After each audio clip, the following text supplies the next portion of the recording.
Hello, I'm Ritchie Knox, and welcome to Virtuous Teacher. In this episode, I'll be giving you a secret thing to call your students that will force them to change, even if they don't want to. All right, before we jump into this conversation, please be sure to check out the descriptions area where you can find ways to support and connect with me. All right, but let's jump in it, and I'll start with a question. All right, the question is, what is in a name? That's the question. Does your name dictate who you are or what you become? I think the answer is yes, and I'll give you an example. What if every morning your parents said, "Good morning, dummy. Hey, dummy, can you go pick up your clothes off the floor? Hey, dummy, you ready to go to school?" Every single day. What if they called you dummy? I don't know if you would be smart. I don't think you could actually flip that and become something successful because you're hearing the same thing every day. As repetition is being driven into your spirit. But what if every morning they said, "Hello, beautiful. Good morning, beautiful. Hey, beautiful, your breakfast is on the table. Hey, beautiful, you ready to go to school, beautiful? How was your day, beautiful?" I mean, is it hard pressed to think that you would think you were beautiful, even if you were not? What if they said, "Good morning, intelligent. How are you, intelligent?" Oh, wow. That is such a great work of art, intelligent. Eventually, it'll start to sink in and you would start to believe it. Because what people don't understand is your words are powerful. There was a saying back when I was younger, sticks and stones might break my bones, but words will never hurt me. That is the biggest lie I've ever heard. All right. Next to money can't buy happiness. I think it's only second to that. But the biggest lie is words don't hurt. In fact, words do a lot more than hurt. They're like extremely gravitational, extremely powerful. I would say if your body is a boat, your tongue is like that thing, that little rudder that steers the ship. And what you say steers your mindset, your spirit, your physicality, what you do and how you present yourself. I mean, that tongue, man, it controls a lot. It's the control center. Okay, that's what I always call it. And what you speak out can become something. It becomes things. It's weird. You got to really look into it because I think there's a lot to it. I'll use my own name as an example. My name is Ritchie, and every time I hear my name on a subconscious level, I hear the word rich every time. And let's not get ourselves in any trouble here. I'm not a cash cow. I'm not saying that, but I do want to point out that in my opinion, rich is not a financial status exclusively. I think rich is a mindset. This is why you can drink some coffee and say, "Wow, this coffee is rich." It doesn't mean that the coffee is full of money. It just means that it has a certain quality. So rich is not a dollar amount necessarily. It is a quality, and every time I hear that when someone calls my name, and I think that is a great part as to why I carry myself the way I do because of what I'm called. So let's talk about it. I would like to first share a story of a school that uses a certain phrase when addressing their students. And I don't recommend this because I do think that this is a little extreme, even if it is overwhelmingly positive. All right, but there's one school out there that calls all their children kings and queens. Good morning, king. Hey, queen. You know where you're supposed to be. Please go to class. They do that. And I'm not exactly sure of how they do it. That's the best I can come up with based on what I've heard. But I do know that every sentence is followed by king or queen. Much like the military. Sir, yes, sir. Sir, whatever you're going to say, sir at the end. King and queen. What do you think about that? Interesting, right? Well, we know this. If you're called a king or queen hundreds and hundreds of times a day or a month or a week, naturally, you don't want to act like a clown. I'll throw that out there. I think that's pretty safe to say. But I thought that was really cool. But anyway, to my stories. The one thing that I do call my students that I would say is a great practice to exhibit, and that is ma'am and sir. That's right. You as the adult will address your students, those little kids. I'm not sure what grade level you teach, and it really doesn't matter. If you're a teacher, I think this is a great practice. That is addressing your children or students as ma'am or sir. All right. Yes, sir. Can I help you? Yes, ma'am. The pencils are over in my second drawer. Yes, sir. If you need a quiz, please just raise your hand. Yes, ma'am. You may go to the restroom. Every sentence. Yes, ma'am, sir, ma'am, sir. And what it does is it establishes a line of respect, right? And it makes it very difficult to disrespect somebody who's showing you respect, even when they are in a position over you. And that's the secret to it. It's like he's respecting me despite the fact that he has the power to disrespect me, yet he's choosing, it's a choice, to respect me. And I have to respect that. All right, but let's dive deeper because that is not what I, want to talk about. There is another word that surpasses ma'am or sir. And here it is. I suggest and recommend that you call your students every day, hundreds of times a day, thousands of times a year, scholar. All right. I know that you heard people do it. I know that you heard it was a cool thing to do. Some of you already do it. Many of you think it sounds corny, but let me be a testament to how impactful this particular practice is. All right. Scholar. All right. I call my students scholars every day. I think today I might have used the word scholar 40 to 55 times. Okay. If that is accurate, great, but it could be more. I'll say that. And this is the way that I would use it. Sir, can you please pass this paper to the scholars in the back of the class? And if a student is in the back of the class, most likely they were moved to the back of the class because they were having behavioral issues that were in conflict to what we were doing in the front of the class. But even so, I responded, or rather referred to those students as scholars, because what it tends to do is, and this is what I've noticed, is that it creates a uncomfortableness when a student is acting otherwise. That makes sense? So this teacher is going to address me as a scholar, even though I'm acting like a crazy person. No, I'm going to call you a scholar because I'm calling you what I see. I'm calling you what I want you to be. I'm anticipating your growth. Because, as teachers, we get students in their rawest form. They haven't yet had the level of exercise in terms of their personality and their, the personal growth that they'll eventually go through. You're getting a student that is, for all intents and purposes, the most basic form of themselves. They're likely not educated just yet, again, depending on the level that you teach. But even so, you can start to plant seeds in their heart, their mind, their spirits, which suggests that you think that they're much more than what they are at that particular point. And let me tell you, it's extremely powerful, extremely impactful. All right, scholars, please clear your desks. We're about to take a test. All right, I will please make sure you put everything away. Young lady, can you please? Young lady, ma'am, sir, scholar. There you go. Young man, gentlemen. Excuse me, gentlemen. Can you all please put the cell phone away? It is time to work. Excuse me, sir. All right, I would like all scholars to put all, you see what I'm saying? This is the way that I use it. I would like all scholars to blah, blah, blah. Okay. Yes, ma'am. You may go to the restroom. Yes, sir. You may do this. You may do that, So it's all about respect. That is the secret sauce. And then you just sprinkle a little bit of scholar on top of that respect, and you have a beautiful meal. Not literally. But the point is, hearing the word scholar every day pointed at you is extremely impactful. And I'll tell you how I know this works is because I had a social studies teacher, and it's weird that all this time later, I remember her exclusively because she is one of the few teachers who called me scholar, or us scholars as a collective body. She's one of the few who did it every day, no matter what we behaved like. And I remember her to this day. I even remember her face and how she looked, explicitly how she looked. It's crazy. And it's because she referred to me as a scholar. And you know what? I just might be a scholar now. I just might be.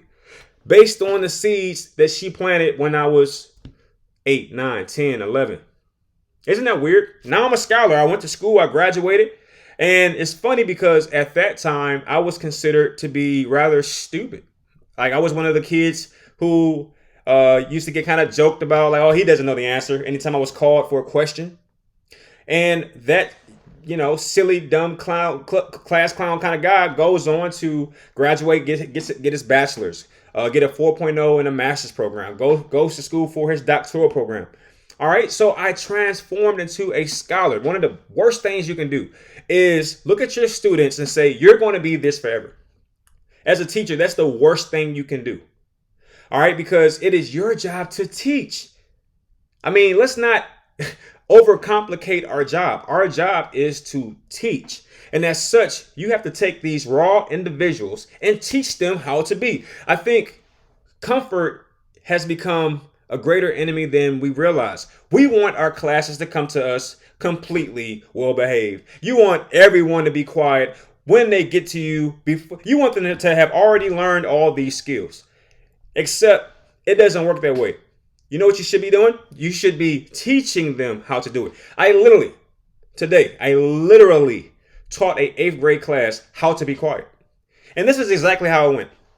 Okay, so clearly I can't get out a few words without being interrupted by you, ma'am. That's right. I'm talking to you. You're the reason I'm doing this. So listen, everyone, please. I'm going to show you all how to be quiet. I know this is ridiculous to many of you, but there are a few scholars in the classroom who don't know how to do it. I do apologize to those scholars who learned this back in 3rd grade, but there are a couple scholars who have not learned it. So therefore, I cannot expect you to know how to do something that you've never been taught.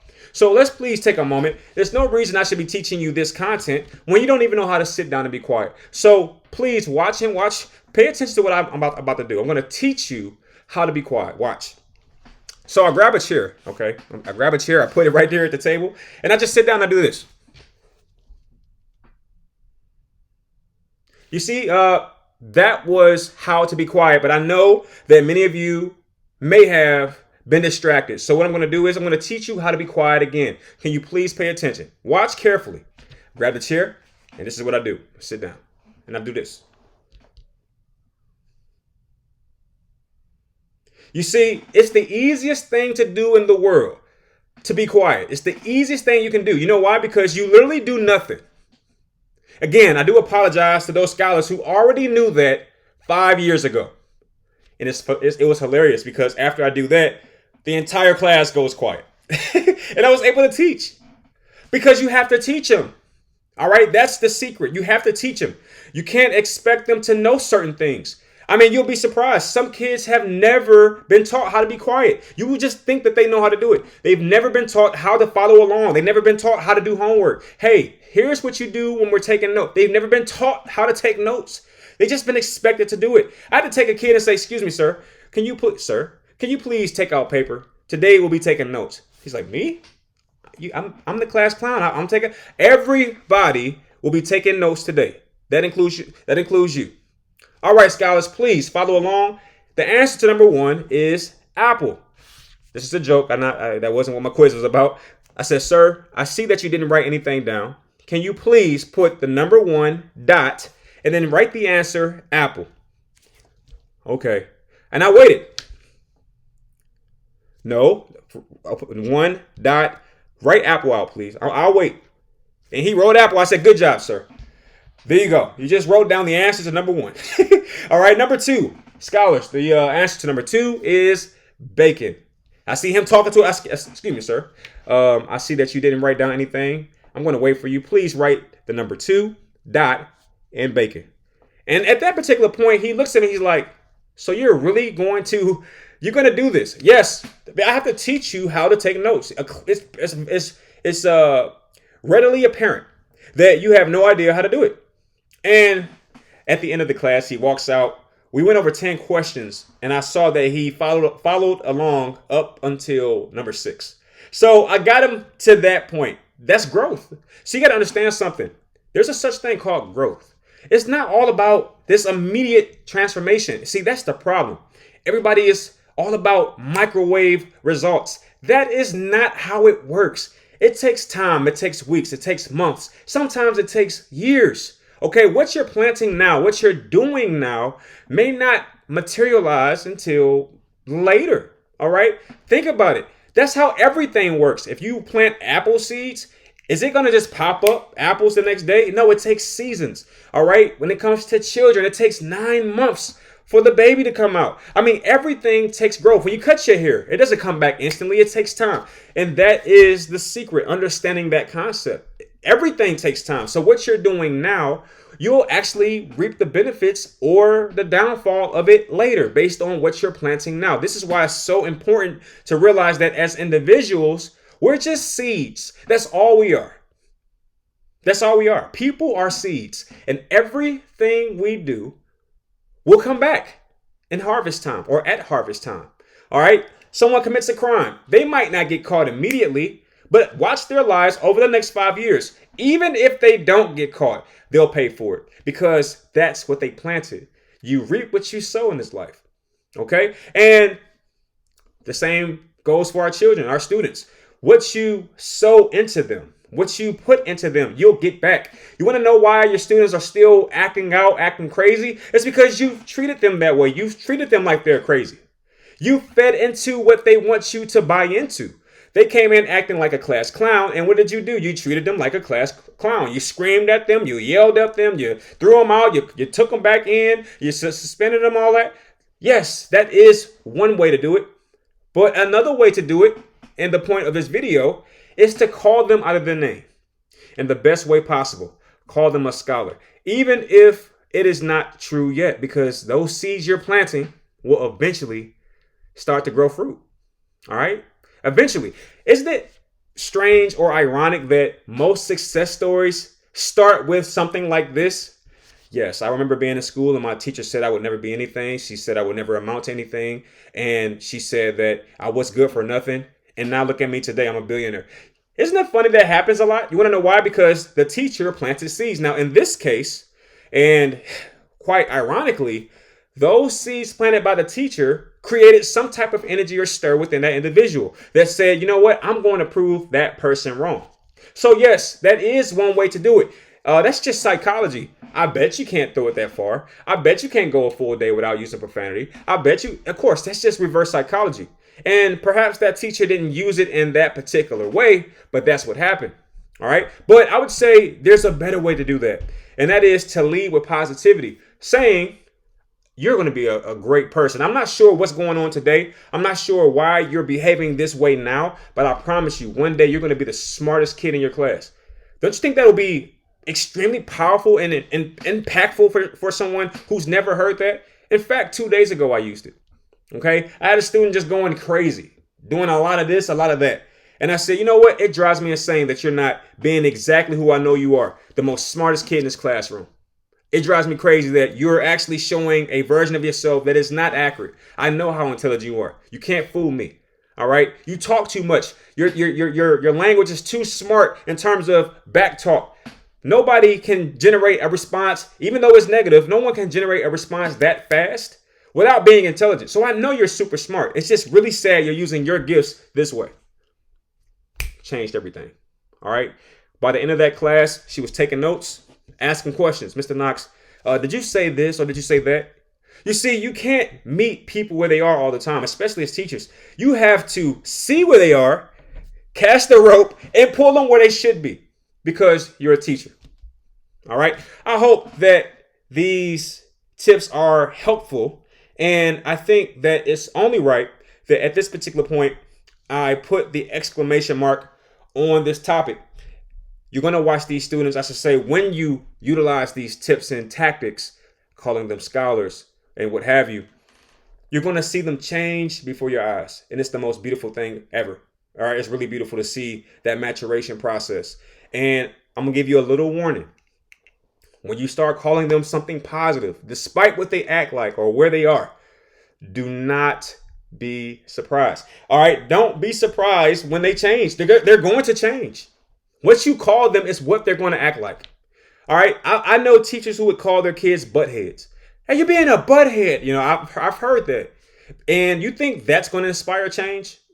Good luck. All right. You know what inspires change? Hello, scholar. Good morning, scholars. Good morning. Yeah, let it be corny. But you know what else is corny? Struggling every day at work because your kids are driving you crazy. That's corny. All right. That's more corny than calling them scholars. I assure you. And let's not put ourselves in a box. Maybe the word isn't scholar for you. You know your student body. You know your demographic. Pick something positive. All right, something positive that can be correlated to or linked to intelligence. All right. With that being said, great talk. You know what to do. Show some love with a like, subscription, all that cool stuff. Check out the podcast. Check out the YouTube channel. Check out, everywhere. I'm everywhere. TikTok. I'm on IG. Virtuous Teacher. All right. Get at me. It's been good.